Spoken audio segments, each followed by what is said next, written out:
welcome to Monday Night Rollins. Oh, wait, no, that's probably trademarked.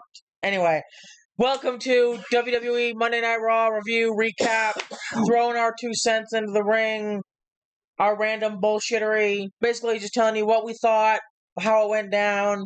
And apologizing for being day late. Yeah, a day late. We had stuff we had to do yesterday, so. I did have, and I do technically still have stuff to do. Yeah. Today. I wouldn't say really personal stuff, but a really good friend of mine lost his mom, and I need to go do some stuff. Yeah. So that's why we're gonna get this out of the way. That's not the word for it, but that's the word for it. Anyway, let's jump right into it. We have Michael Cole and Corey Graves on commentary. Before we start, I'm going to go ahead and call my own bullshit out. I don't know if it was I do have a lot on my head the past, couple days. Like I said, with my friend's mom passing away and me now needing to go to... Yeah. At least make my presence known for, the next 2 or 3 days type stuff. We had an argument for probably about 5 minutes here. Oh, no, that's not the right one. And Tafari's like, yes, it is. I'm like, no, it's not. This is the wrong one. Oh, yeah. The wrong Raw. Yeah. I'm like, no, it's not. I had to literally go and look it up and make sure that it was, the right Raw. Yeah, because these two dingleberries thought that Seth Rollins didn't show up 2 nights ago. To be fair, like I said, I do have a lot up here. More so than my normal... Yeah, really. I'm dealing with a lot more... Anyway. My normal clutter. And this was the good part. Getting away from, the seriousness, but the seriousness, the cool value, Corey Graves. Oh, yeah. I'm hoping he sticks around. Well, there is talk that it is Night of Champions, or the Raw after, so the next Raw we get, Pat will be back, is the rumor. Mm-hmm. But I don't see him going, especially if they're having problems, which we'll get into. And again, I don't like to take care of too much political. You know that. We try not to cover anything real political. But Night of Champions, I'm not going to say is in jeopardy, but in Riyadh, Saudi Arabia, is in jeopardy. Yes. So we're not quite sure how that's all going to play out just yet. But we do have a couple of stories on it where it's kind of just everybody's holding their breath. Yeah. Is that and seeing what's going to happen? But I don't see it. Corey, if they can get Corey over there, I don't think they're going to try to get Pat and Corey over there, especially with the tension going on right now. Oh, yeah. So, but I want to bring that up because I absolutely love Corey. I think Corey, I love Pat, but if I have a choice between one or the other and not both, I'll pick Corey every time. That's fair. My opinion. You might have a different one. No, I think they balance each other out, but let's get into it. I do have stuff I got to do. Yeah, so Seth Rollins comes out and he says, "Welcome to Monday Night Rollins. I am a visionary. I am a revolutionary. I am Seth frickin' Rollins. Columbus, you are sending me mixed signals here. So let me ask you a question. All of you, everyone in this building, what do you want?" And then they start chanting, they start barking, and then they start chanting CM Punk, and then bullshit. He's like, exactly. 1 minute you're chanting for CM Punk, the next minute you're chanting for the OTC, the minute after that you're barking for the dog, the minute after that you're singing my song. So it's painfully obvious to me. Painfully obvious to me, you have no damn idea. Yeah, I was like, oh, my brain stopped. That you have no damn idea what you want. And so I do not care what you want. You don't know what's good for you, so you need people like me, visionaries like me, to tell you what's good for you. Now, let's try a little experiment here. Let me see if you can wrap this around your tiny little brains. You see, even the things that you think you want is because of me. Roman Reigns, the OTC. Roman Reigns exists because of me. CM Punk, right? CM Punk says that he came back to WWE because you chanted his name. CM Punk is back in WWE because this company wanted to cash in on how much I hate CM Punk. And that's the truth. Cody Rhodes, the American Nightmare. There is no second coming of Cody Rhodes unless I am there to put him on the map. World Heavyweight Championship. I was the first. NXT Championship. I was the first. Those things exist as they are because I built them in my image. I am the creator. I am the prime mover. I am the past. I am the present. And this is the future of this company. And between me and my oracle here, we know a thing or two about revolutions, don't we, Paul? And every revolution faces opposition, and I will deal with that opposition diplomatically until that opposition pushes me and forces my hand. And that is exactly what happened to L.A. Knight. He stuck his nose in our business, and he got tsunami after tsunami for his troubles. And in a few minutes' time, my dog, Braun Breaker, has an opportunity to do the same thing to another person who has been a thorn in our side. Penta. Let me spell this out for you, plain and clear. There are a lot of people who think they got what it takes to exist at the very top. Champions like John Cena and Gunther, or their prospective challengers, CM Punk, Goldberg, or those people left in the King of the Ring, Cody Rhodes, Jey Uso, the Viper, Randy Orton.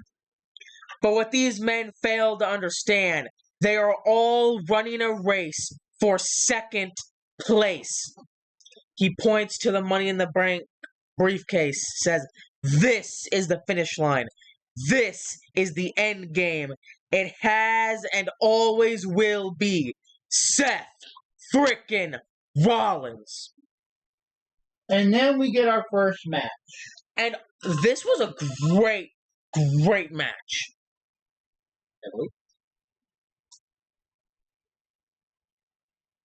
Would you like to share with the class? I'm guessing Scam.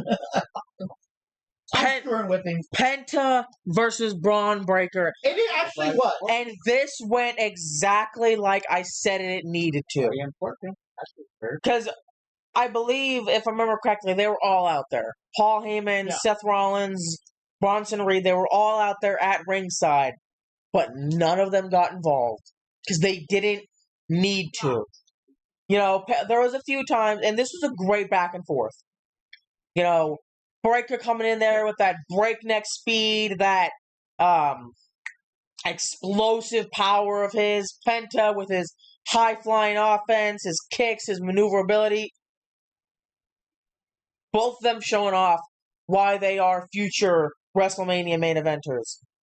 But, like I said, Braun Breaker needed to win this on his own, and that's exactly what he did. Yep, 100%.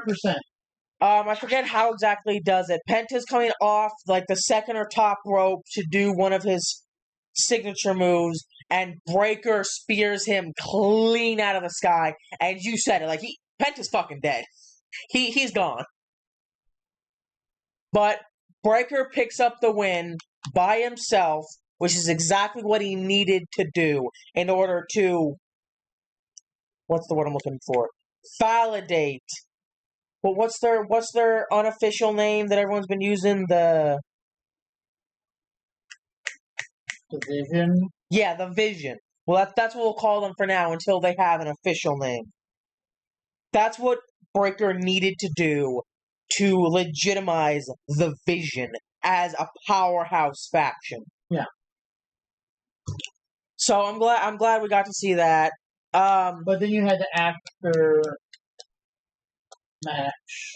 After the match, Breaker had a nice embrace with Rollins. Rollins tells Penta to stay out of his way. Yeah. And Penta's like, no. Like, he's dying. He is in pain. He just got his ribs broken. But then Corey Graves informed us that Liv Morgan will be out of action for a few months after suffering a nasty shoulder injury on last week's Raw. And then we go backstage. Adam Pearce is on the phone with somebody, like we still need to discuss the women's tag team titles. He's like, let me call you back. AJ Styles walks into the office. Pearce tells them that he's gonna have to. Yeah, I'm sorry. I'm gonna have to postpone your Intercontinental Championship match and Night of Champions because apparently Dominic Mysterio is injured and he has a doctor's note. Yeah. And AJ is like through the roof. He's like, no, he's ducking me. He's like, has a doctor's note. All I can tell you. Yeah, it's like you have the first shot. I've seen the paperwork. It's legitimate. As soon as he's medically cleared, you'll be the first in line. And then the New Day and Grayson Waller join the conversation. I don't even know what the fuck this was. And the New Day is like, we want to pitch an idea for a photo shoot. And Pearce is like, a photo shoot? You know what? Actually, no. I want to talk about a match that I made for next week. And the entire day, the New Day is like, no, damn it. But Pearce tells them that they'll be defending their World Tag Team titles against the Judgment Day. And then they call him bald. Yes, thank you, Captain Obvious, Dumb and Dumber 1 and 2. Or I'm sorry, Dumb and Dumber 1 and 3. Oh. And then Waller says, New Day, down under. And I don't know what the purpose. Who knows? Is he going to be a new third man for them? Do we need to cover this? Do we need? I genuinely was not paying attention to. I'm pretty sure you guys literally left the room during this interview. The Goldberg interview. I know I wasn't. Here's the thing. This is how I'm gonna sum this up. Okay. Goldberg says he's gonna beat up Gunther. End of list. Yeah. All the stuff Gunther did to him, blah blah blah blah. I'm gonna beat him up. I'm gonna beat him up. I'm gonna take him out in Atlanta, my adopted hometown, which I don't know how you can. I don't fucking know. Anyway, yeah. Blah blah blah blah. So yeah. Yeah, it was way too long to deal with. Oh my god. Okay, it's not actually as long. Why? It's like 2 paragraphs. Mm-hmm. Why? Anyway, we go after that shit show. We go backstage to the Judgment Day clubhouse, and Finn Balor says, I'm tired of everybody sulking around here in the clubhouse just because Liv is hurt. Dom, as soon as you're healed up, you're gonna go show AJ Styles why they call you Dirty Dom. And Roxanne, you're gonna become Queen of the Ring. JD, we're gonna bring the tag team titles back home to the Judgment Day. And he's like, everybody needs to cheer up. And Raquel's like, I don't know what's gonna happen. Adam Pearce and Nick Aldis are gonna do something regarding the tag team titles. And Finn's like, we'll cross that bridge when it comes. But sitting here and complaining all day is not going to solve anything. But he does make a comment that they don't bring up. He's like, you have to remember this. You are the women's tag team champion. Yeah. You are. And after he says, when you stop complaining, Raquel gets all, up in his face, angry. And Finn's like, yes, that's the enforcer we need. That's exactly the kind of attitude you need. You are the women's tag team champion. Go out there and show Rhea Ripley who's a boss. And she's like, yeah, I'm going to go do that.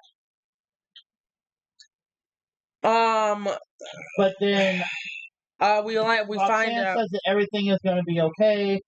Dom wishes Roxanne luck. And I'm telling you, that in her Queen of the Ring match, And I'm telling you, this is going to be a whole shit show storyline. Oh, yeah. Because by the time Liv gets back, I totally see him, like, even if it's accidental, like the Rhea thing or the Liv thing was supposed to be. Oh, well, Rhea happened to walk in just the moment she's, like, hugging him or kissing him, yeah. Yeah, whatever. We find out that Nick Khan is a special guest on Stephanie McMahon's What's Your Story podcast. And then backstage, Lyra Valkyria runs into Bayley in the backstage area. And, she really wants to wish Bayley good luck in the women's match. And she apologized for how weird their interaction was last week. And Becky Lynch is lurking off in the background. And, Bayley was like, I didn't know I needed your permission to get opportunities of the title. And, Lyra's like, what the fuck are you talking about? And Bayley's like, I'm sorry. That was my bad. This match has been weighing on my mind for the last few weeks. But I'm gonna promise you, Lyra, after I beat Becky tonight for the title, you're gonna be the first one in line. Well, that was a fucking shit show. Yeah, we'll get to that. Because that actually was good. Until it wasn't. For some strange reason. Yeah, I don't know what the whole thing was behind that. I don't know. But anyway. Then we get Jade Cargill versus Roxanne Perez in a semi... The water, the condensation dripping. Oh. And it got on my leg. But Jade Cargill versus Roxanne Perez in a semi-final round match in the 2025 Queen of the Ring tournament. Hold on a sec. You been playing Fallout lately? There you go. There's some money for you. I'm pretty sure it's only Nuka-Cola Caps, man. Sorry. This is like a forgery of $100 bill. You need a shot for trying to spend. Anyway, having a little bit of fun. But this is once again, this is a really good match. And again, here I'm gonna tell you this, which we'll get into a little bit later. But Roxanne is damn good. Oh yes, and it's sad what they're doing with her. I agree. And like I said, we'll get to that a little bit later. Because I really didn't care. I thought Jade would probably get it. Yeah. But this is truly one of them, because I'm not a huge Roxanne fan, but I'm not opposed to her either. Yeah, like she is phenomenal in that ring. Yeah. Despite her win-loss record as of late. But I'm going to tell you what. There is probably, and I've said it before, there is probably 2 to 3 right up there in the whole entire women's division that are right there. You got like Stephanie and Julia, like sliding back and forth. Not even back and forth, like up and down, but like right there on. Oh yeah, they're almost equal, but I think Stephanie's just a little, just a hair's width better. Yeah. But Roxanne is definitely up in the top 5 women. Oh, absolutely. Definitely. I mean, there's a reason she's only been there, what? Yeah. I don't remember how much hers is, but hers isn't long either. I mean, yeah, she's the youngest wrestler on the main roster right now. Yeah, but like I was saying, you've got Stephanie, Julia, and the women's division, and I know like 3 of them, or 3 of them are probably on NXT, but again, even in Evolve, you got Callie Armstrong. Oh yeah. Right now, there are just some dominant women. Absolutely. And to see Roxanne kind of getting the short end of it, and I understand, Jade is a fucking beast. I love Jade Cargill, do not get me wrong. And I think they've kind of been trying to hold her down a little bit because she is so up there. Plus, when she came back from...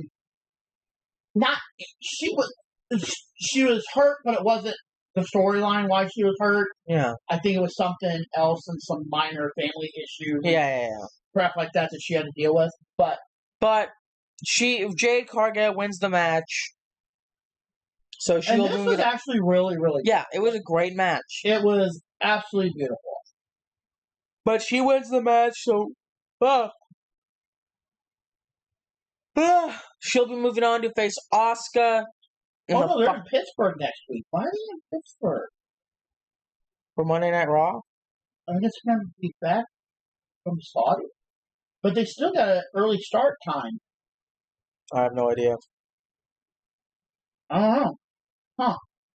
Oh, due to a double taping. That's right, because that'll be the last one before July 4th, and they're letting everybody go July 4th. Yeah. So they're doing it early because they're Raw is going to be filmed live, and then SmackDown is going to be taped. That makes sense. Fair enough. So okay. And that's actually in our notes. Next week they announced that Monday Night Raw will be 2 hours early, 6 p.m. Eastern, due to a double taping of Raw and SmackDown, so the roster could celebrate the 4th of July with their families. So actually, yes, that's right. So next SmackDown, we're going back to 2 hours. And there is rumor that they don't know if it's this one or the following one. But still. Sheamus is backstage talking to the Alpha Academy. You know, he says that they're ready to go after the women's tag team titles. Natalya wants Sheamus to keep his head up despite losing last week's main event. And, you know, Sheamus I was glad to put Rusev in his place. And then, of course, Rusev comes up. He tells Sheamus, you're pretending to be everybody's friend. There's a lot of people in this business that are just like Samish. Smile on your face and stab you in the back with a knife. And Sheamus says, I march to the beat of my own drum. And I would love to give you the 10 beats of the Bajron. Bowery. What the fuck you just said? Rusev says that he handles his business in the ring, unlike Sheamus, who handles his business in the back.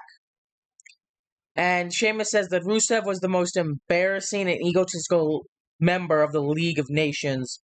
I'm tired of hearing you talk. No more BS. It's time to put up or shut up.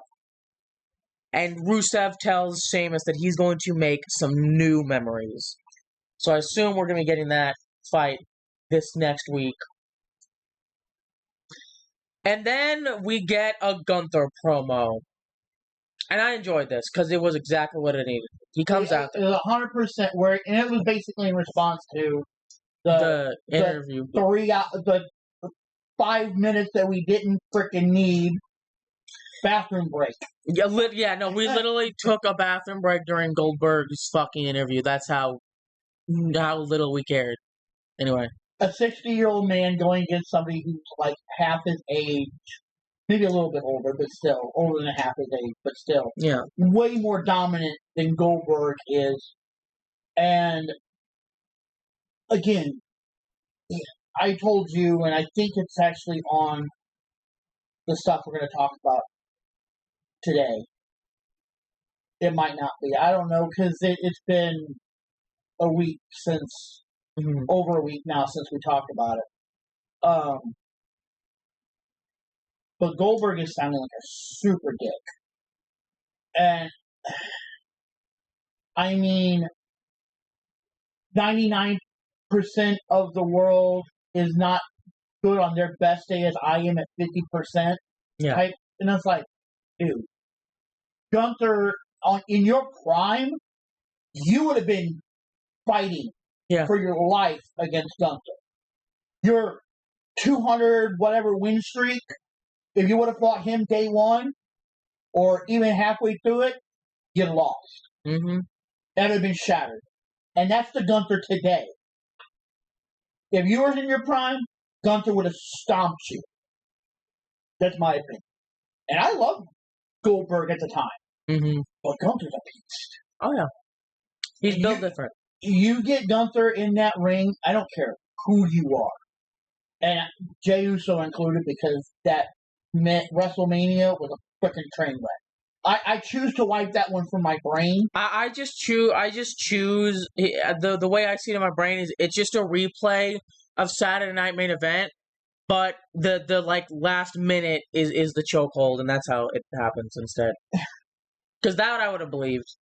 It was just bad. Anyway, he comes out. Ahead. He comes out there last week. I think it's more like a video promo, isn't it? No, he comes out to the ring if I remember correctly. He comes down to the ring, grabs the microphone. He says, "Last week was supposed to be my celebration. Me celebrating regaining what's rightfully mine, the World Heavyweight Championship. But instead, none other than Bill Goldberg walked down here, looked me straight in the eye, and told me that I am next. So, I did a lot of thinking. I thought a lot about what it means to be next. Usually being next means getting speared out of your boots, jackhammer, 1, 2, 3, waking up and looking at the lights. Bill Goldberg is the most destructive man of his generation. But it is not 1999 anymore. It's 2025, and right now, I am the guy. I am the best professional wrestler in this company, and the World Heavyweight Championship around my waist proves it." And I heard what Bill Goldberg had to say. Intense as always, but there's nothing he can change that will change my perception about him. And my perception is that I see a 58-year-old one-trick pony that can't lace my boots. So, Bill, I want to take the moment, Bill, and officially apologize to your wife and to your son for everything I'm going to do to the man that used to be Goldberg. I'm unlike anybody you ever stepped in the ring with. I embarrassed you once. And at Saturday night's main event, I'm going to embarrass you again because it is my personal responsibility to make sure that the legacy and the myth of Bill Goldberg forever dies. But the soda nose thing, you know how... Oh, yeah, when it comes up in your nose, it's terrible. Anyway, again, I'm not saying Goldberg could not have beat him in his prime. Okay, in Goldberg, it would have been a toss up. He would have had a fight. It would have been a toss up. He would have had a fight. Gunther would have given him a hell of a fight. Okay. Honestly, I'd say in their if they were both facing each other in their primes, 50-50. Yeah, and that's what I'm saying. Yeah. He would have had a fight. Goldberg might have come out on top. As long as we didn't get the shit show we got from Mania, I would have probably believed it. Yeah. But if we get anything worse piss, I'm gonna be surprised. But here's what I'm thinking. And it's sad. And I hate it. But they're gonna give it to Goldberg. He's probably gonna do a Jey Uso thing, unfortunately. It's gonna be like one jackhammer, one spear, Gunther's down. And it's like, seriously, this is how we're going to end Gunther's reign. Goldberg holds the title. Braun Breaker,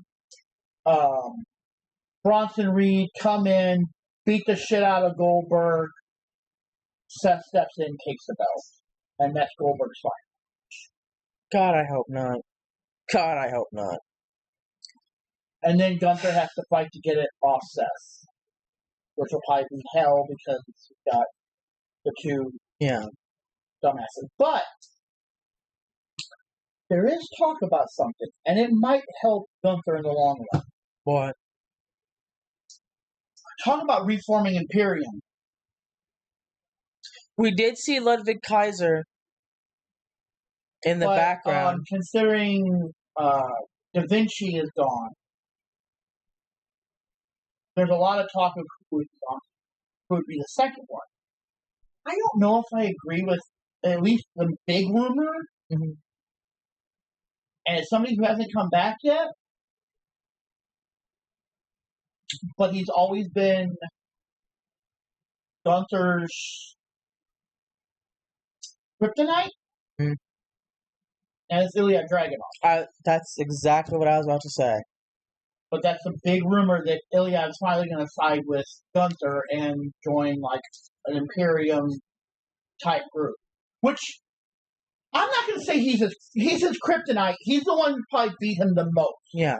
He doesn't always beat him, but out of everybody, they've probably gone 50-50. Yeah. Iliad has given him probably his biggest pain in the ass, for lack of a better thing to say. No, it's not Jey Uso. Because those matches, besides, like you said, Saturday main event, were complete garbage. Even this last one was not even near as good. It was better than Mania, but not half as good as Saturday night. I don't understand. I genuinely don't understand it. I just want to clear that up. That there is some people saying that's how they're going to bring Ilya Dragunov back, is joining forces with him. Now, I could see that if they're going against the Vision. Those two, yeah. That could be kind of fun, honestly. I don't know if Kaiser would be it, but there's a lot of people saying that Kaiser would have to be technically not ever left Imperium, but Gunther kind of split himself off from it. Well, I don't think he really split himself off from it. I think it just sort of stopped, if that makes sense. And since we haven't seen Kaiser except for this week, in probably a month. Yeah. And he hasn't wrestled anything, and he was what? You saw him during... Oh, no, never mind. We ain't got to the part yet. You saw it. No. Which I'm kind of curious on what storyline that's going to take place. But then we go backstage. Jackie Redmond is having a backstage interview with Becky Lynch. You know, she's like, we just wouldn't... Oh, that's right. Becky says that she just witnessed Bayley and Lyra Valkyria conspiring to work together because that's the only way they could get the Women's Intercontinental Championship away from her. And Jackie's like, okay, what the fuck you say? And then she walks up to Sami Zayn as Becky's going off to the ring. And she's like, how are you processing the loss to Randy Orton from last week's SmackDown?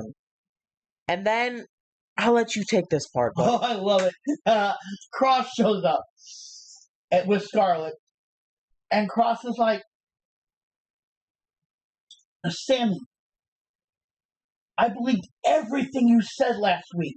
But what happened? You wrestled the Viper, and you got dropped in the process. When are you going to get through your sixth skull? That he carries himself back... that he carries him backstage is never going to allow him to become a world champion. And Sammy's like, okay. And he slaps the shit out of fucking Cross. And Cross is like this. Yeah, like he falls down to the ground. Like, and Sammy walks away, and Scarlett's like, are you done? And he's like, he removes his hand, and he's just like, got him. Yeah. Because Sammy says, I'm done talking to you. I just had a conversation with Adam Pearce. Our upcoming match is official. TikTok. And like I said, he's got his hand over his face, and the minute he walks away, Scarlett's like, are you done? Scarlett's like, stop it. And he's like, got him. So. It's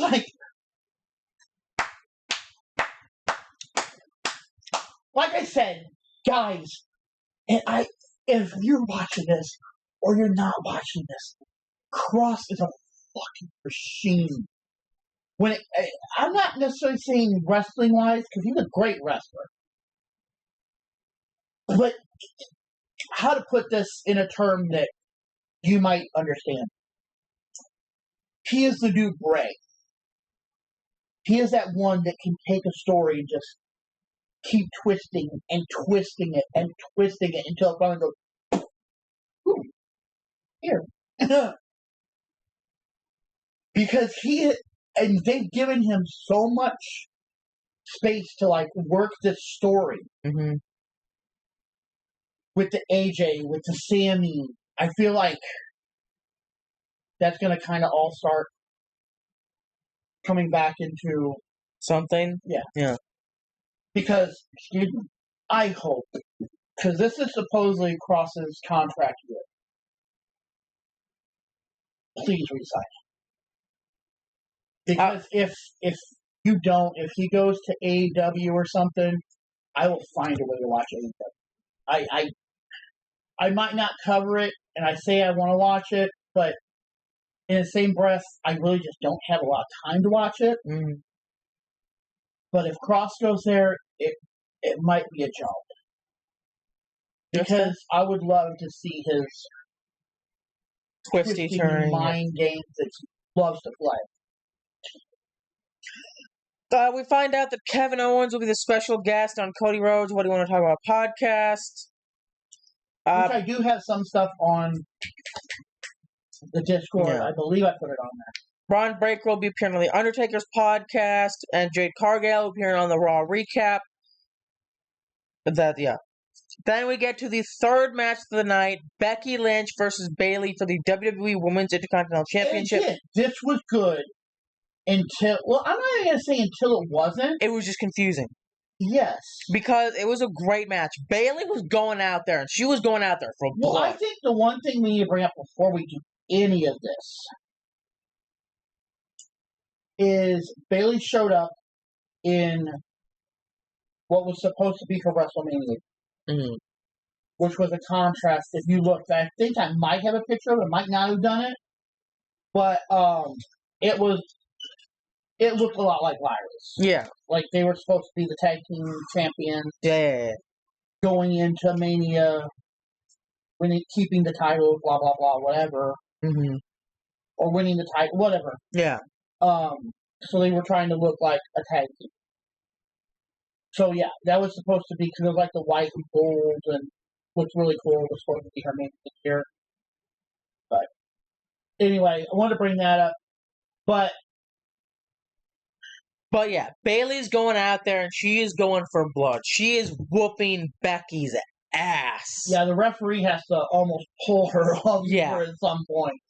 And this became not during the later part or middle part of the match, but during like the first probably 3 to 5 minutes, Bayley was constantly up in Becky's face. The ref was like, "Yeah, get the fuck back. I get it. You pissed, but calm it down, buddy." But at some point throughout all this, them punching each other, kicking the shit out of each other, Bayley winds up on going over the announce table, and Becky is trying to basically bury her under chairs and shit. And again, I have never got this. I don't know what the point is, because it's not like they hit them with the chairs or anything. They just chuck the chairs over towards them, and they're trying to bury them under chairs. It's do you know how hard it is to bury? Just think about this: under steel chairs, because all those steel chairs are doing is sliding off the edges, and then every once in a while you'll see them slide one up to make it look like it's still there. It's come on! I understand what you're trying to. But it'd be different if they were taking every chair, boom, set the chair, boom, set the chair down, grab another, boom. Or even if they unfolded them and interlock, I don't know, locked them together or some shit, yeah, and then just throwing them from the timekeepers areas and all this stuff, wherever these metal chairs happen to be sitting. They're just chucking them over in that area. In that general direction, yeah. But we get to I think Becky rolls in the ring, and then Lyra comes out, and she unburies Bayley. She tosses her back into the ring, and then Becky. Which is another thing. During any other match, that would have been a disqualification. Would it? Yes, because you're not allowed to help another opponent. It still would have been. It would have been interference. I've seen it happen before. They don't always. It's kind of one of those wishy-washy. What fits the storyline best? Yeah. But in some matches, that would have been a disqualification because, You remember, like, sometimes, like, if they're fighting somebody and they go over there, the referee's like, you can't touch them, blah, blah, blah, type thing. So, it is just one of those things. It's not always enforced. Fair. But when it's enforced, they enforce it, and when they don't, they don't. Yeah. But she comes out there, she helps Bayley back into the ring, and then Becky gets down, and she goes to punch Lyra, but Lyra catches it. Hang on, where are we?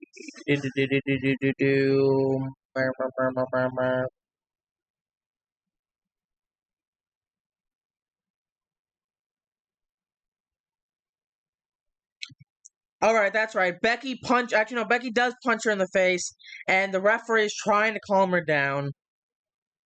Then Becky goes to punching Bayley, and then she hits a baseball slide drop kick to Lyra. Bayley slams her head off the announce table. Then she launches Becky over the announce table. Turnabout is fair play.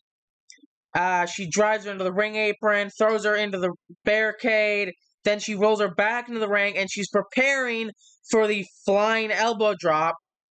But then Lyra comes in out of nowhere and just starts beating the shit out of Becky, which then causes a disqualification. And Bayley's confused and pissed at the same time. Yeah. She's like, what are you doing?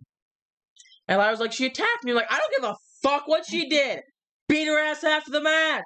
You just cost me my fucking title shot. Yeah, so it was just really confusing. Yeah. But I don't get the path they're trying to take, because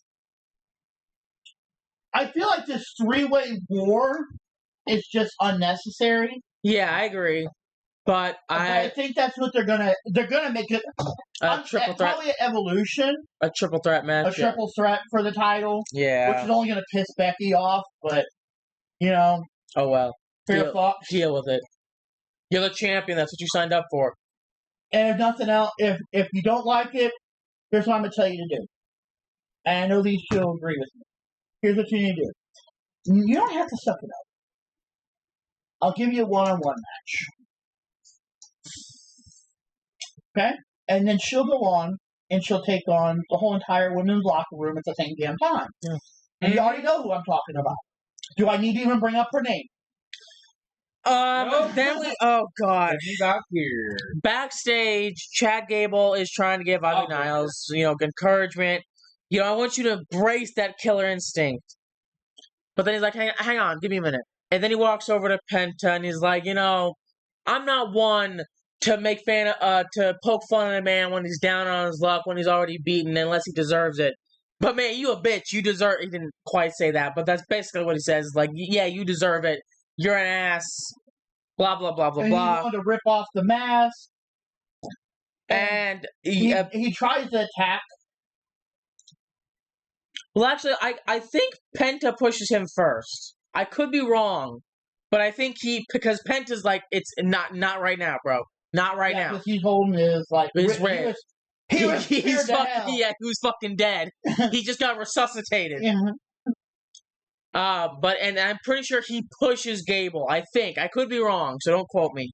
But then Chad tries a clothesline. That's a tongue twister. Penta ducks it. Then he super kicks him in the face. And, and he's like, I need to remind you that I have... Yeah. Zero mental. And then he delivers the sacrifice. Oh. Then, referees come in, push Penta off while American Made is checking on him. And you see Ludwig Kaiser just sort of like... Again, I'm the background. Not sure where this story's going to go, but... Well, I know he had... Penta did have some beef with Kaiser and kind of swept that under the rug, so I'm hoping... Well, I don't think they necessarily swept under the rug. I think Penta just whooped him. But I'm saying, it was like going and then it wasn't. Yeah. So I'm not too sure. And then Raquel Rodriguez comes out to ringside. She said, Rhea, you're not going to screw me out of Queen of the Ring and get away with it. I can drag you out here by that nose ring, or you can make it easy for yourself and get in here and take the beating you deserve. Rhea agrees, like, bet. She comes out to the ring. She ducks a clothesline. She's, hitting her with body shots. Rodriguez shoves her into the canvas. Ripley gets up, hits Rodriguez with a big boot. Not Roxanne. Raquel. There's too many R. They're all R names, and it's just fucking my brain up. Raquel drives Ripley back first into the ring apron. Then she launches her into the timekeeper's area. She pulls a table out from under the ring. Rhea gets back up on her feet, and she gets on the announce table, hits a flying haymaker. She sends Raquel shoulder first into the ring post. Then Ripley sets up the table in the corner of the ring, drags Raquel back inside, and she's going for the riptide, but Roxanne runs out there. She gets up and tries to do a sleeper hold, but is failing miserably for some reason. Then Ripley dumps her face first onto the top turnbuckle, and she's going for the big boot, but Raquel counters with the Tijana bomb through the table, and then Raquel helps Roxanne back up to her feet and has her in that little sister pose almost, and arm over the shoulder. And that's when both of us, actually all three of us, there's the start. Oh yeah, that's the start of. You got my back. Liv's gone. I got you. Oh yeah, especially because you could just see the shit-eating grin on Roxanne's face. Roxanne knew exactly what she was doing. Oh yeah, exactly what she. All them weeks we saw every time Roxanne walked in and did something to Dom, that Cheshire Cat grin that Finn had, that's what she had. That you couldn't have wiped it off with a power washer. Yeah. And we get the same bullshit John Cena CM Punk video package. Asuka tells Io Sky that she'll see her at SummerSlam. We get official news: Sami Zayn is going to be battling Karrion Kross at Night of Champions. We're already at the main event. Would you look at that? 4 matches. 4 matches. Mm-hmm. 4 matches.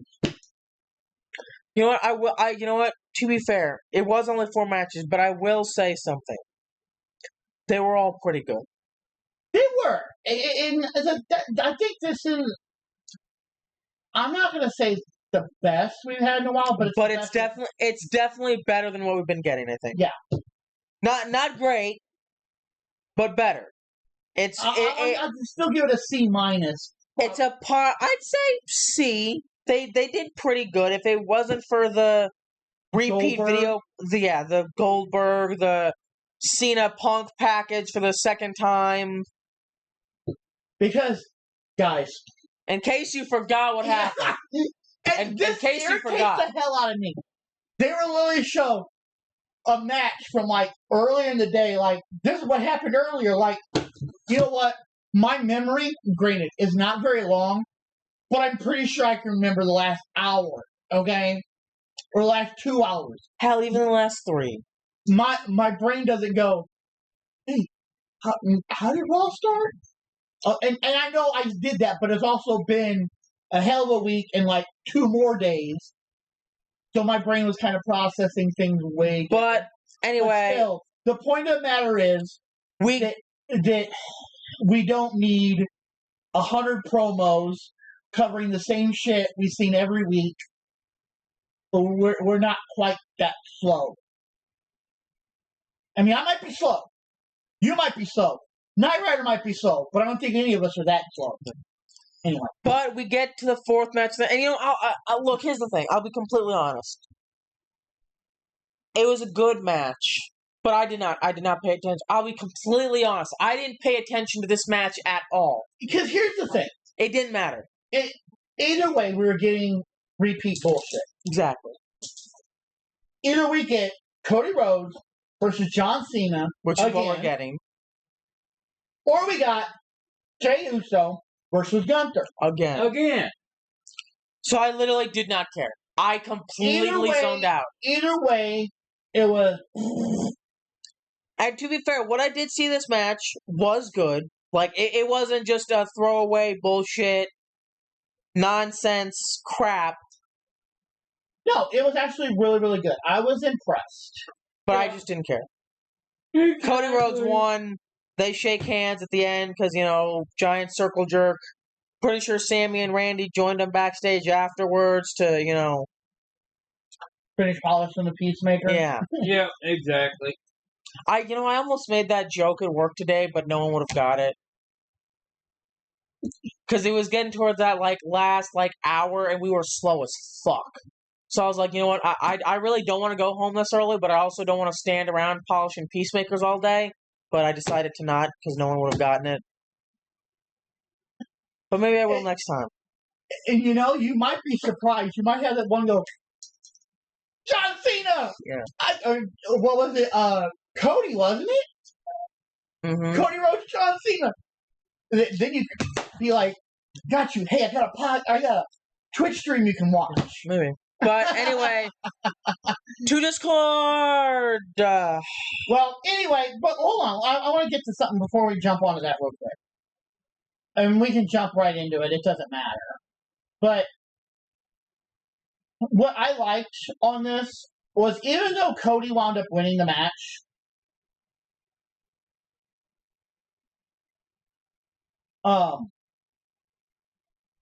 at the end, they still remained friends. They shook hands, hugged. Maybe I'm going to sound like an asshole for this. I would have rather they punch each other in the fucking face. I'm so tired of this baby face circle jerk bullshit. Well, you've already done this. You might like this. Anyway. But anyway, Raw lasted 2 hours, 2 hours, 33 minutes, and 28 seconds. Mm-hmm. Just for... So... Don't be doing that. I got too much to do today. WWE has reportedly discussed 2 more names to possibly join Rollins' faction in the future. The 2 names being discussed internally are Ethan Page and Ricky Saints. And a lot of people are saying no, because those 2 are actually rivals right now. Yeah. Mm-hmm. Big rivals. Then again, Bronson Reed did try to fucking kill Seth Rollins, and look at where he's at now. So, if anybody could get these 2 on the same page, it's Seth Rollins. Fair enough. And honestly, with the charisma these 2 have, you might not like them, but they're...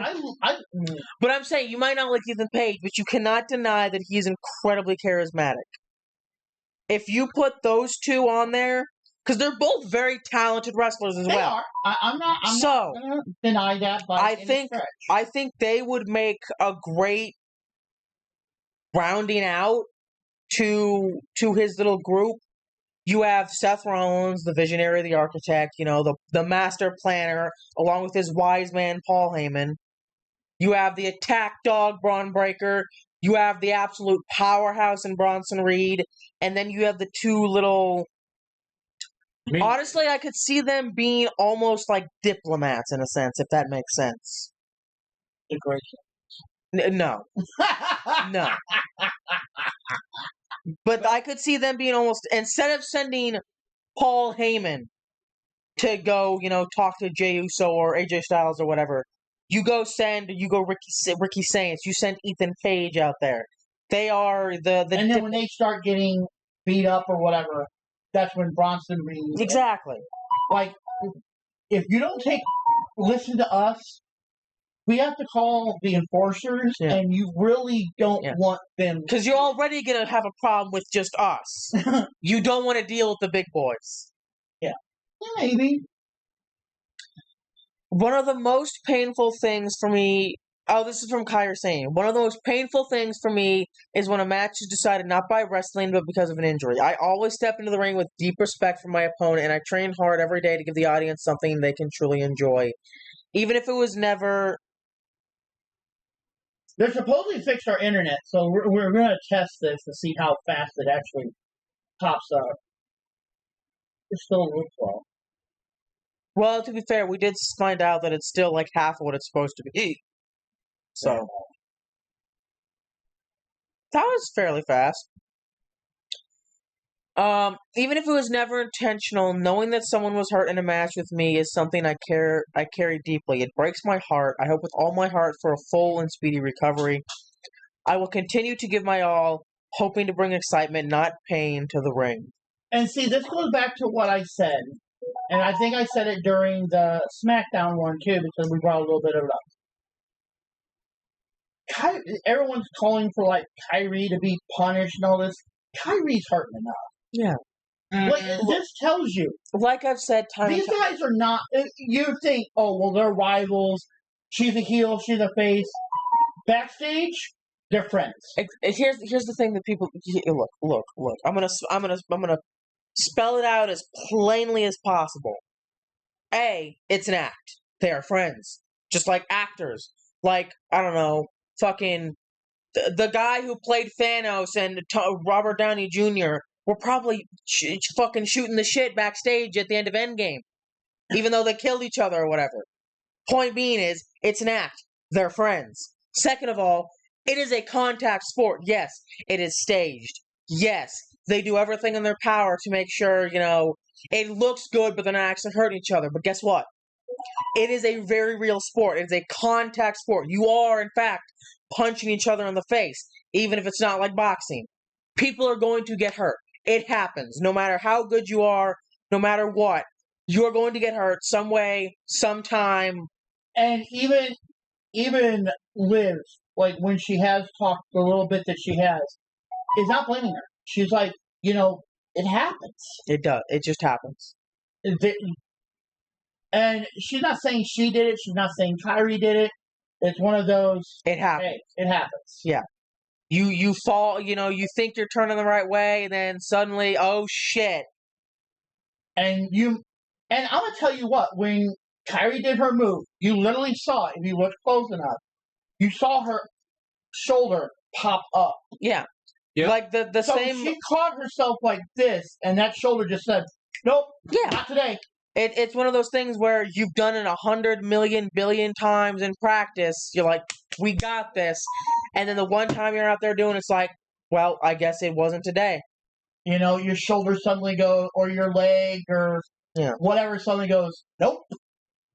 And I mean that funny-wise because that's the whole, like I said, we watch Gray Still Plays. Nope. I like him. Okay. I do, but I'm just... They're all... And maybe this is just me. Maybe I'm reading this too much. They only want him on there because he's marketable. And I know that's what WWE is. I know it's all about marketing. But I don't know. It just seems like they're trying to shoehorn in the most popular people for the sake of shoehorning them in. And I feel I'm like... I'll tell you what. This is how I feel. And Knight Rider over here, not paying attention. Oh, yeah, I am. I'm doing two things. Probably remembers there used to be a time,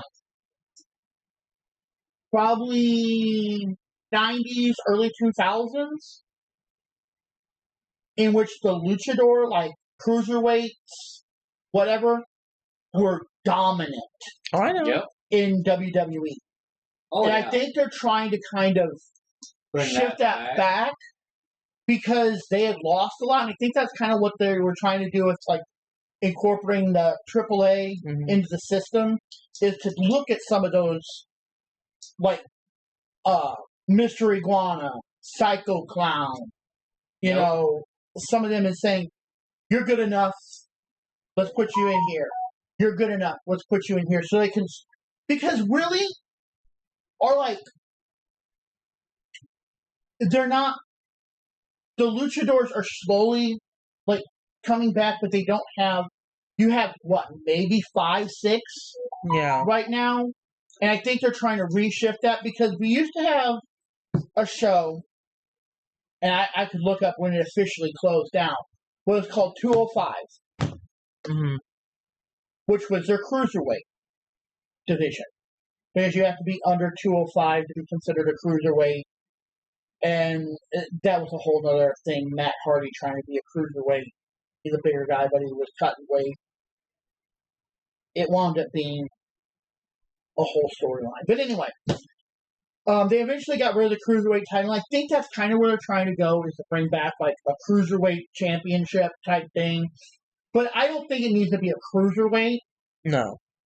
I think it needs to be like a lucha libre type thing. And here's the thing. How they said that the rules were a little different, it needs to be those rules in those matches. I agree.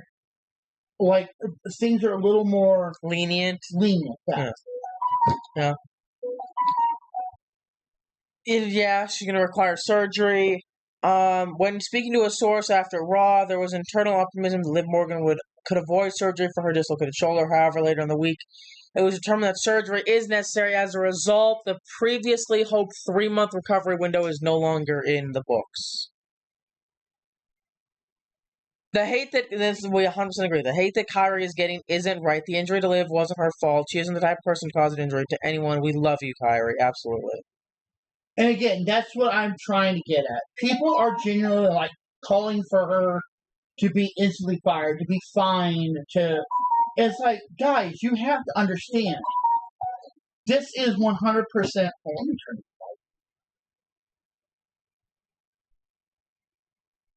it off.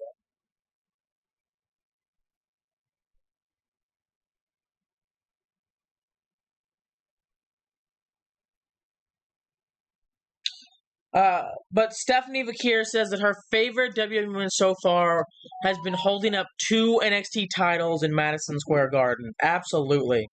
I mean, that is literally, That was a highlight for me. That was Stand and Deliver, wasn't it? No, that was just a random NXT. No, that was Stand and Deliver. No, if I remember correctly, Stand and Deliver was the Fatal 4-Way. Wasn't it? With Jordan Grace. Yeah, but she had both titles at that time. Because Madison Square Garden took place, Stand and Deliver took place the same night, or not same night as night 1. Of WrestleMania, which is in Las Vegas. Not Madison. Okay, never mind. You're right. Mm-hmm. Because she only held both titles for 2 weeks, technically, I believe. Because she won them, or she won the and defend. She wound up having both of them, and she defended both on the same night. And I think the next week, yes.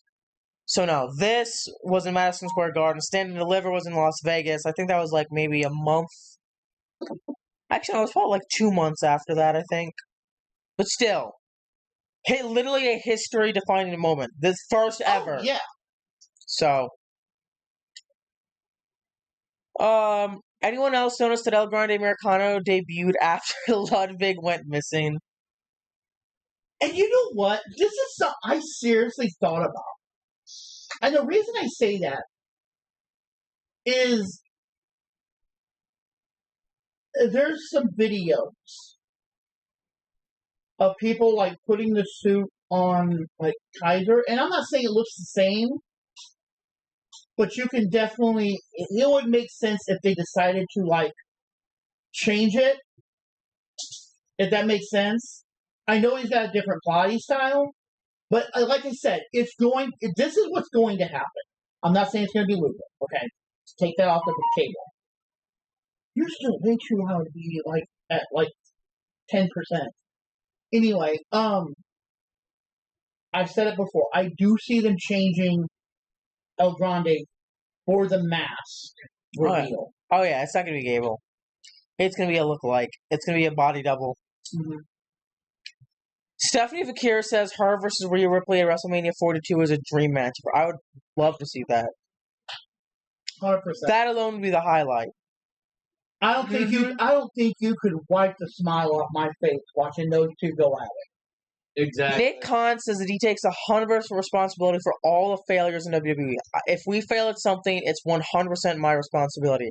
If we succeed at something, it's everyone else's success. If you have a problem, bring it to me. It becomes our problem.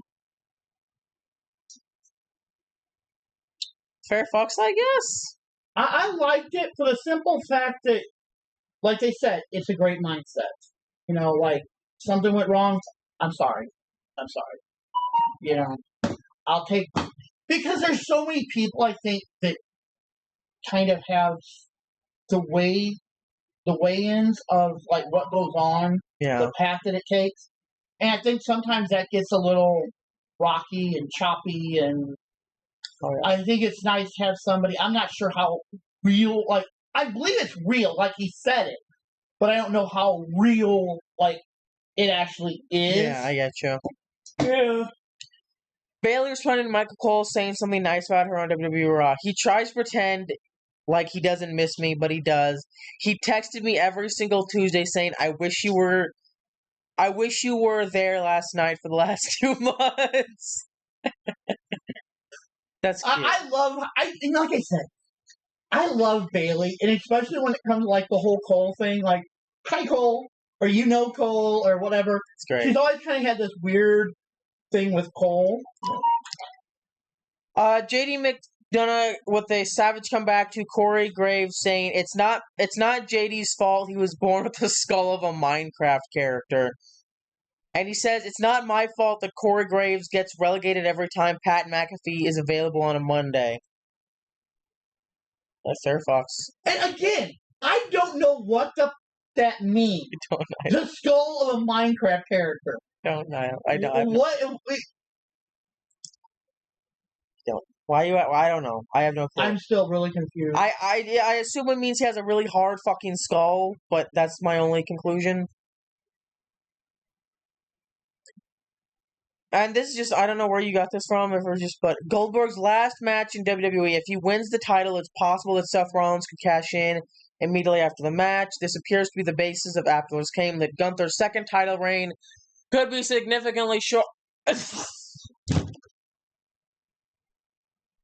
where I got my thing. Please just kill me now. Stephanie Vakir has described her current babyface role in WWE as perfect after playing a heel for the majority of her career before joining the company. That's fair. The real Killer Cross deserves a push just for this. I don't actually know. It's a video, I assume. Pull it up. What do you want, Dingledorf? Could you run him out really quick? Well, we're almost done. Actually, that's true. And then when we're getting ready to go, you can run him out. Come on. Dingleberry.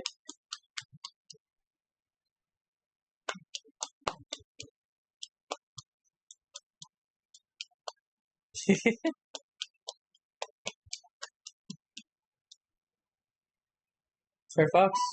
I love it. Wait. And that's his wife. Did she just bonk her? It looked like she was about to bonk her head on the fucking. Hang on.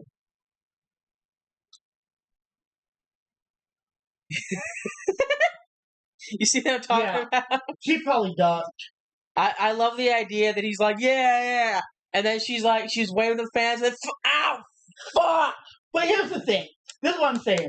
They are absolutely beautiful as a couple. And like I said, I watched their ghost show, Shotzi and Scarlett and Shotzi, that they have. And I'm just going to tell you this. Anyway, I'm just going to tell you this. They are so great as a couple. And the last episode, I'm going to bring this up. The last episode, Cross is so great. She was doing an SS method, which is when they have like the headphones on and their eyes are covered, and they're listening like the spirit box to answer the questions or whatever. And Scarlett was making comments of like, "I'm coming for you," and Cross is like, "Good, come for me. I want you." And he's like, "I'm gonna take her away." And he's like, "Over my dead body. You're gonna have to kill me to take my wife." I mean, it was just, Exactly. it was him taunting, Mm-hmm. and it was really funny because he's kind of chuckling at it too. Like, I think he believed what was going on, but yet he was just screwing around. Is this one of them? Yeah. Goldberg feels it is an honor to get into the ring with Gunther.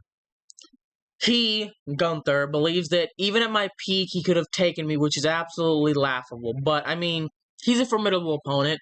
He's the World Heavyweight Champion. I remember meeting him years ago, right when he broke in, and the guy had a shooting star up his ass at that point, and I knew he was going to be destined for big things, and hey, it's an honor for me to get in the ring with him.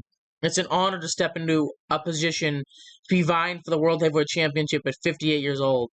I don't know any other one who's retired with a match like that. I have a point to make, and at 58 years old, can I still make that point? I don't know, but I'm going to do my best. 50% of me is better than 99% of the pricks on the planet, I believe. And so if I still give that effort and have the work ethic, though I'm not who I used to be, but here I am.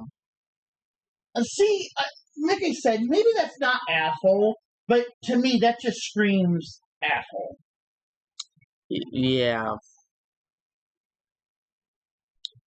Thank fucking God. We don't need another Ric Flair coming in with his final match at 73 years old. I mean, we don't have to watch these like on stream. But apparently Stephanie teaches Sheamus how to twerk, which is kind of funny. That one actually was funny. We could play that one. That was kind of great. I did love that one. But on the road with WWE, yeah. This is expected to be continued and not vacated, obviously, because Roxanne is there. Nikki Bella was backstage waiting to interfere in the Liv Morgan and Kairi Sane match before Liv's injury on Monday Night Raw. Which we kind of said. Yeah. She is probably going to get involved because of the bullshit. And there's more of the workout stuff. Like I said, these were... I saw these, like, they were posted them most of the week. Mm-hmm. And I saw them. They're just absolutely great. Yeah. Stephanie was laughing. Sheamus was laughing at her. They were having really good fun. But, once again, the titles are not going to be vacated because Roxanne is there.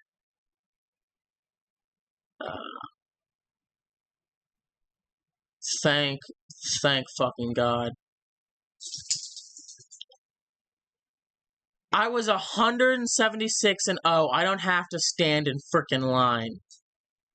That was another one of them asshole moments. Yeah, okay, buddy. I don't care who the hell you are. You wait in line.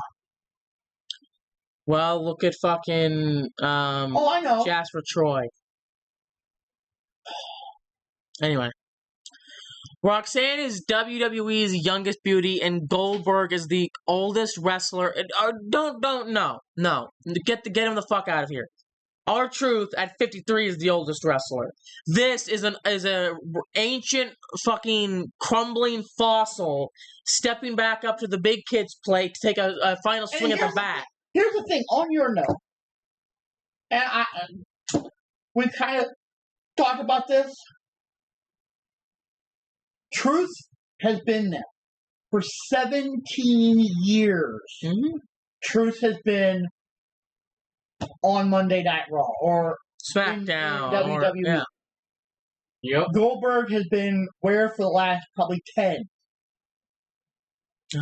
So here's what I'm saying. Even if R-Truth isn't in his prime anymore, he probably still works out almost every day. Oh yeah, he's still in a ring shape. I can bet you. The thing is, Truth, I think, is one of those people. He doesn't have to come out there and beat you.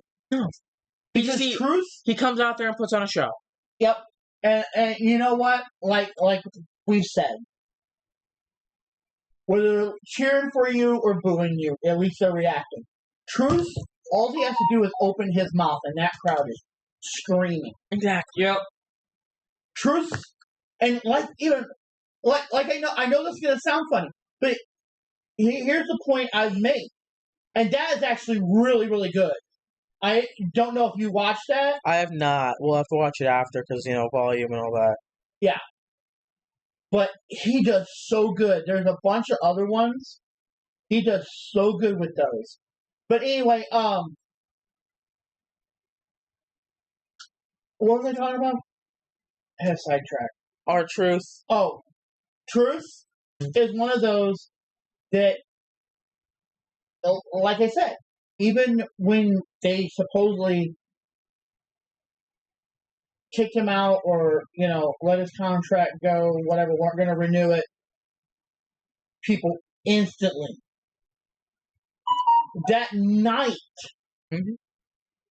that they announced it, people were already, we want truth. We want truth. We want truth. Oh, yeah. And WWE, whether it was planned or whether it was not, I'm not here to decide. They said it wasn't scripted that way. Exactly. That they legit had to bring him back because of the backlash. So I'm going to assume that that's the correct story. Do I 100% believe it? I'm kind of on the fence, 50-50 with them, with it. But that just shows you the impact Truth has. Oh, yeah. Like, they didn't have to go, oh, well, we're just going to wait for the storyline to unfold, blah, blah, blah. The fans were like, nope, bullshit, call him bullshit. Bring it back. Yep. Bring the thing of bring Truth back or we riot. Mm-hmm. That was what was going to happen. I think WWE, it might not have really happened, but WWE is like concerned. Like, oh crap. Did we really just do something like horrifically stupid? Yeah. This crowd is going to, all them sales that we're getting like way up here by this time next month is going to be down here.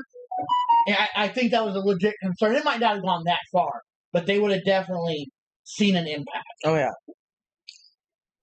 This is supposed to be before NXT, but because of things, Noam Dar has had to relinquish the NXT Heritage Cup due to injury. Which we'll talk more about tomorrow night. Or no, Friday. Friday. Yeah. And this is the official roster card for Night of Champions. We have John Cena versus CM Punk for the title. Cody Rhodes versus Randy Orton for the #1 contendership at SummerSlam, right? Yeah. And King of the Ring, I guess. But honestly, I feel like at this point, that's like the second. Like, that's secondary. I don't know. Really? Yeah. Jade Cargill versus Asuka in Queen of the Ring. Raquel Rodriguez versus Rhea Ripley. Jacob Fatu versus Solo Sikoa for the United States Championship. And Sami Zayn versus Killer Cross. Karrion Kross. That is this weekend. Yep. And this is what I was saying. I'm not trying to get into political. But Saudi Arabia has closed its airspace following Iran's attack on U.S. base in Qatar. So we're not sure how Night of Champions is going to go, if it's not happening at all, if they're going to have to move it somewhere else, because it's really short notice. So I don't know how any of that would work, but... Well, if nothing else, I know it's going to sound horrible. If nothing else, they do, and I don't think they're going to do it, they would probably jump to not an empty arena, but like open it up to fans like Friday. I'm assuming by Thursday, Friday, they're going to have some kind of definitive answer. Yeah. And the tickets are going to have to go on sale super quick if they have to. If they have to jump to a new arena, yeah. And, oh, God, could you imagine having to repay everybody? If they even do? God, that'd be a nightmare. And that's the confrontation between Io and Asuka, yeah. That we kind of really didn't see.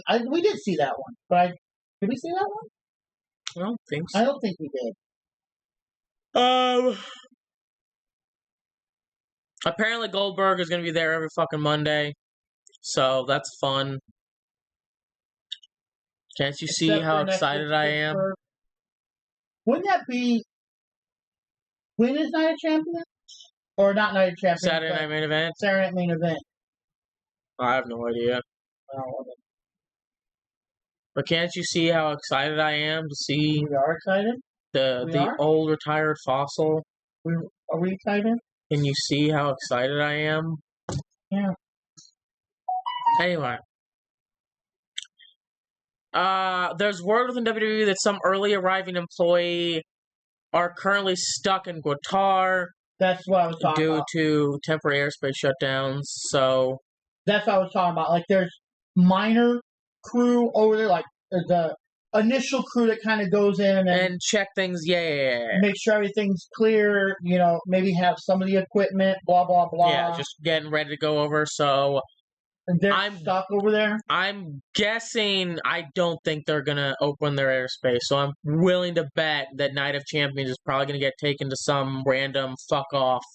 And I don't mean random fuck off, but for the sake of it, for all intents and purposes, some random fuck off arena in who knows where.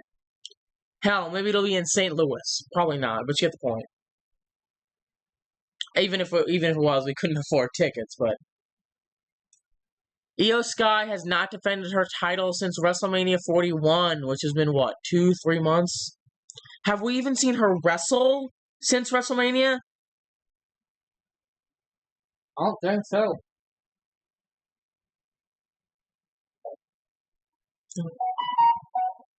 She's been on. What the fuck are we doing with our champions? I said this before, and I know you remember because you've been watching wrestling as long as I have, but I've been watching it longer. But I'm saying, like, our time frame, he's been watching it since he was a kid. I've been watching it since I was a kid, and I'm like 20 years older than him, right? So, but what I'm saying is there used to be a time, and I think even you remember, it was 30 days. Now these wrestlers are not wrestling. They used to have to, the title had to be on the line at least once in 30 days. Now we've had wrestlers go 6 months, a.k.a. Roman Reigns, and never defend the title. Yep, exactly. Shit, you're lucky if they showed up. Yeah. And to be fair, in this case, I don't think, like, unlike Roman Reigns. No, I'm not saying Io is. But no, what I'm saying is, I don't think it's even necessarily their fault. I think it's just, that's what WWE's decided for them. Oh, I agree. Yep. Which Very is, true. like I said, Io needs to be more short. Io is a great wrestler. Yep. Like I said, And I'm telling you what, I want the match. Oh, I do too. Io versus Stephanie? I want that match. Was probably, if I know that match was not on WrestleMania. That could have been a WrestleMania match, and I'd have been happy as fucking shit. Yep, exactly. Even if we got the ending we got, it was still better than what we got. Does that make sense? Oh yeah. Here it is. Exactly. This is what I was talking about. And I don't know if it's a video. It might just be the picture. But that was Cross, like, holding his face. And then he goes, got him. Yeah. Beautiful. Yeah, so like I said, we don't know what's going on. Most likely, they're probably going to take it to a different arena. Bubba Ray Dudley. We're all just kind of, for the lack of a better thing to say, I think even WWE is kind of holding their breath right now to see if everything kind of calms down before. Yeah. But I don't know when they're going to have to officially jump. I'm willing to. I mean, probably by tomorrow. Honestly, I'm willing to bet that come Friday Night SmackDown. Actually, probably even before then. Honestly, I wouldn't be surprised if they announce something on their socials tonight or tomorrow. Hell, they might even bring it up on TNA. Because I know they're doing cross affiliations now. I wouldn't be surprised if they start, like you're saying, hey, by the way, Night of Champions had to get moved to England or whatever. Yeah. But anyway, Bubba Ray Dudley says the Dudley Boys would be open for one final run in WWE. I would love to see this. I didn't get to see I saw like a tiny bit of them when I was like super young and not even watching wrestling like every Monday and Friday, but like watching like old recordings of wrestling. I saw a tiny bit of them. So I would love to see what they would get up to. He's in for. Karrion Kross will wrestle on a WWE PLE match for the first time All since I'm gonna WrestleMania say, 40. all I'm gonna say is, I know you might not get it, Safari. I know you may not get this, but this is probably one of the coolest things. Devon, Get the tables. Yep. This will be his first one-on-one PLE match since facing Drew McIntyre at Crown Jewel Exactly. 2022. Talent has not been advised of any changes as of this writing with regards to SmackDown and Night of Champions in Saudi Arabia. So, Oh, that's right. They would have probably today or tomorrow. They're gonna have to, because I forgot. oh, and it's next week. No, I believe it's this. It says next week, and this you posted this yesterday. Night of Champions is 20, Oh wait, no, you're June 28th, so that would be this week. Yeah. That'll be this week. I don't know. I ain't gonna lie, P Nasty clears most of the main roster women when it comes to promo ability. She's got that Jacob Fatu vibe all over her. That promo that she did at the beginning of LFG, Yeah, honestly, was pure fire. I agree. Yeah. That was great. Exactly. If you're not watching LFG, You need to be. not saying You you need to should be. be, You should be. but you should be. Like, these guys, some of these wrestlers on LFG, either one have already come up, or two need to be up. Mhm. And P Nasty, those promos, she might be a little rocky in the ring, and she's not even bad in the ring. No. But her promo that she did last week was pure fire. Yep. The new additions to the future greats for season 2 of WWE LFG are Summer Sorrell, Trill London, Hayes Jameson, and Harlem Lewis. Not competing after being part of the first of our winners, Joshua Troy and Tyra May Steele, along with Troy Yearwood and Cutler James. that's not what No. I'm talking about. Is it Cutler? Cutler's not there either, but I'm talking about Well, go. It's a Li Yang Lee, right? Yeah. Yes. They need to try and move it to Chicago. John Cena versus CM Punk 14 years later in Chicago with the roles reversed would be poetic. I don't think they're going to move to Chicago just for the sake of that. This should have been made the Queen of the Ring finals match. I would have liked to have seen that, for Honestly, real. Yeah. That would have I'm been not saying Jade shouldn't be there, but that I think this would have been a great match. I Yep. agree. They gave us a promo for Goldberg that no one really cares about, but they threw Dom with some of the biggest reactions on WWTV on commercials. Really? Really? I'm assuming this is where he came out and said he was injured or whatever. Dumbasses. Dominic Mysterio is dealing with a rib cage issue, but is not expected to be out of action for an extended period of time. His injury is real.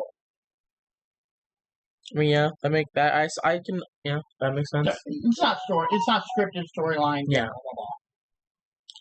Night of Champions will be Karrion Kross's first PLE match since WrestleMania I 40. didn't realize I put that twice.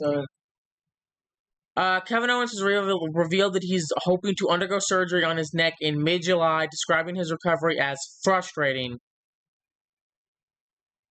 I'll pull this up since there's lots of words.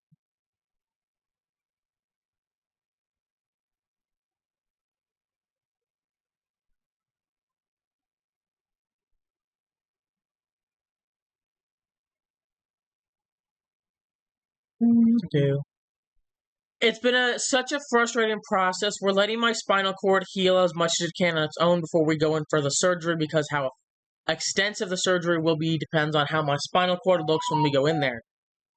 We're waiting until mid-July to do the surgery. Hopefully it's a normal neck fusion. It might not be. We don't know. So since then, I felt fine. My neck's been fine. I'm not in pain. I have no real symptoms you would expect somebody with a spinal cord injury to have. Then the last week, for some reason, all the symptoms came in one shot. All the symptoms you'd expect me to have, the pain in the neck, the stuff going down the arms, the legs not really responding. It's all been happening. So it's been pretty fucking brutal. I really can't wait for the surgery and then to move forward, whatever that looks like, but it's been very frustrating. That is completely understandable. I really hope it goes well for him.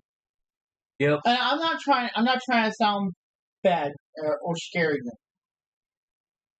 but that is essentially something. Oh, I know. I'm well aware. Cody Rhodes says he has maybe a solid 1 to 3 years of being a babyface left. I'm not changing until I'm changed. Fair There's enough. a lot of talk that at SummerSlam, Rock comes out there, costs Cena the match, and Cody turns heel. A lot of talk. God, see, I would love to see Cody as a heel, but not fucking sucking the Rock's dick fucking heel. That's just garbage. If Cody Rhodes is gonna be a heel, I want Cody Rhodes to be a heel. I don't want Cody Rhodes to be out there polishing the Rock's peacemaker. Fuck. Anyway. John Cena says the reaction of the fans will determine how the rest of his farewell tour is booked. Oh, as we get close to the end of this thing, what dictates those pivots is the audience, and I think the audience will begin to feel differently because now we are truly coming to the end. So, if you ever had a voice to use, if you ever wanted to say something, I hate to steal my own cliche, but the time is now. I look forward to the road ahead because the audience is going to dictate the direction we go. Fair enough, I guess. Raw starts 2 hours earlier next week. And we already knew this, that Drew McIntyre wouldn't be returning anytime soon. He had to go out. He had serious injuries. So. We already covered yeah. that. I didn't realize I got it covered. Apparently, last Monday Night Raw was the highest grossing event ever in Columbus, Ohio. So, cool for them. I don't know what this is. Look, it's a video. And it's the girl like in the back middle. Like in the middle of the screen is what they're talking about. Do do do do do do do do do do. Okay.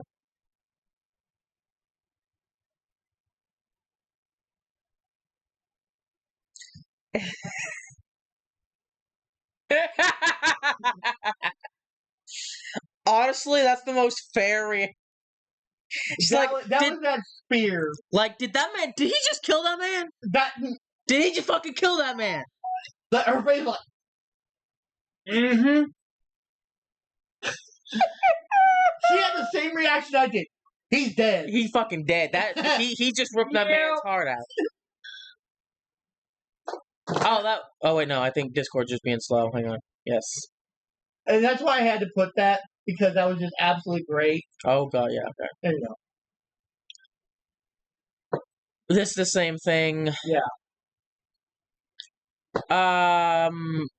Kyla Becker says, not gonna lie, hosting a late night show for WWE was all I ever wanted. I said I was done with wrestling, but I'd come back to host this. I actually think I bring that up later.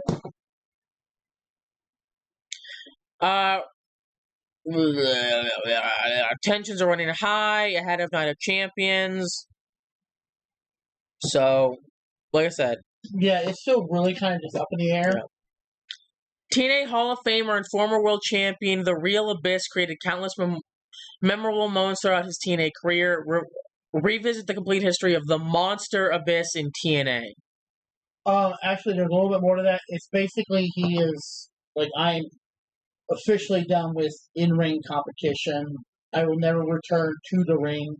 He is actually now, like, a producer, I believe, on WWE programming. Yeah. So Stephanie, oh my god. Stephanie has the most wins with 25, and Roxanne has the most losses. I'm proud of Stephanie's record, but Roxanne needs more matches so her 7 wins can go up. Absolutely. That's disrespectful, honestly. This like is I said, I'm not a huge fan of Roxanne, but Roxanne is good. yes. This she's is probably in the top 5 of my favorites. Mm-hmm. But to be fair, do we remember what Finn Balor's record was? Yeah. I think it was even worse than this. Yeah, it is. It was like 2-27 or some Something shit. like that, yeah.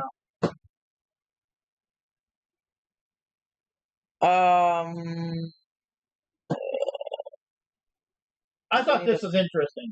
Leading Liv and Dominic facing off against Roxanne and Finn. That was supposed to be, and I think that was going to be because I think the Judgment Day, that was the initial plan. Yeah, that was a crack. Like once that crack had formed, I think this was going to be the thing. And I want to bring this up. I think this is one of the last things. These are just people's predictions. Again, I'm going to tell you, kind of in order. You can take it, leave it, whatever. I really don't give a fuck. Really don't give a fuck. Care. Just want a good match. Don't care who wins. Yeah. That one, I want Jacob to just beat the living shit out of him. I don't think it's going to happen because I think Jason Mateo's going to interfere. Then again, we did see Jey Uso coming out there last week. Or To be fair, Jimmy. Yes. Jimmy Uso. But here's the thing. I really think that I don't see her winning this at all. It's not a shot in hell. no, because our names. Roxanne Yes. is going.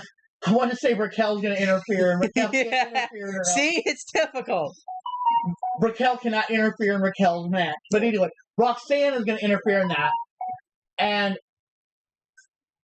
I know Sammy's probably going to win this. Okay, and either way, they need to make Cross look good.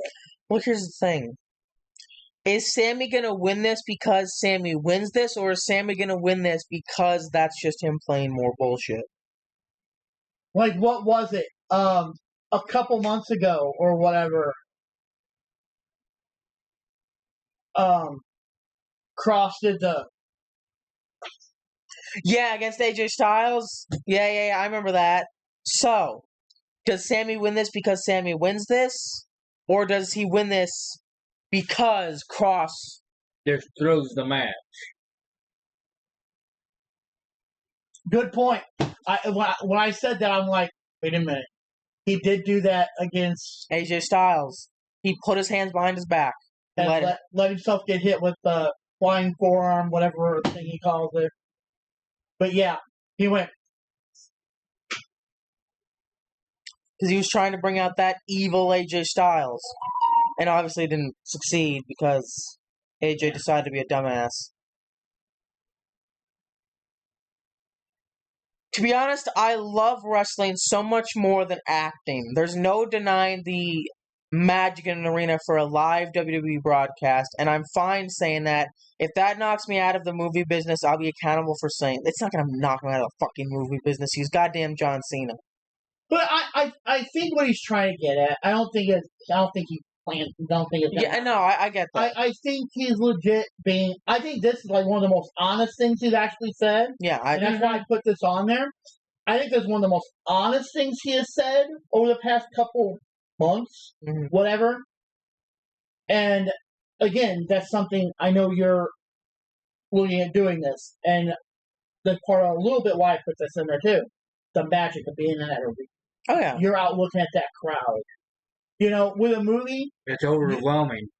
With a movie, at some point, you have nobody there. No, you're in with all the producers, whatever. Yeah, no crowd, the fancy no lights, the perfect makeup, the shoot after shoot after shoot, getting that perfect take.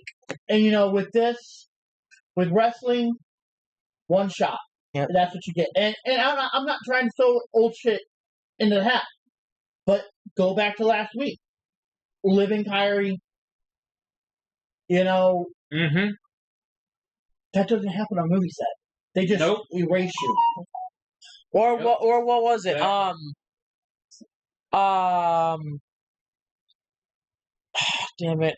I'm thinking of the match, the Chad Gable versus Vikingo, but there was one that happened on Raw where it's like, oh, that was obviously a botch. And they just kept going with it because, you just keep going with it. But, Yeah. you botch it, okay, we keep going. Yeah, you can't go, whoa, stop, retake. It doesn't work that way. Lola Vice says on Stephanie Vakir, I think she's so humble. She works so hard and she deserves to be here. Absolutely. WWE Unreal will premiere July 29th on Netflix. For the first time ever, step into WWE's writer room and outside the ring with your favorite WWE superstars where the drama is just as intense offstage as it is under the spotlight. I believe this is the final thing. Otis is currently out of action and reportedly not listed on WWE's internal roster. I believe he's out of action. Don't know if it's an injury or personal reasons. However, we speak about this roster that shows up. Otis is currently not on the roster, which means they're not planning to. I assume this means just not planning to do anything with him. Yeah. It doesn't mean anything. It just means they haven't said it's an injury. They haven't said it's personal. They just said that he's out for right now. He's not been fired or anything, let go. He's just not here right now. Yeah. But I believe that is everything oh God, not the okay, thank God. But I guess I put it somewhere else or it didn't get saved. But the thing in which they showed that was wanting to host a WWE talk show type thing. I don't remember the date. Hopefully I put it in on NXT or something. I don't know. If nothing else, if I find it again, I'll make sure I put it in NXT and TNA. If we double it, then I'll double it. We're falling into the abyss. What? Fuck. I thought I pressed the right button. My bad. We're back. We're back from the abyss. Yeah, there we go. All right. But WWE has trademarked WWE Late Night. So I think that's where she was getting ready to. Kayla Braxton, is that what? Something like that. Was talking about that she's really excited about hosting a talk show for WWE. I think that's what that's going to be. Mm-hmm. And if that is, I'm definitely at least going to be watching it when it airs. Mm-hmm. I don't know if I'm going to talk about it unless there's something that needs to be brought up. And I'm sure it'll be in clips. Yeah. Somewhere, whatever.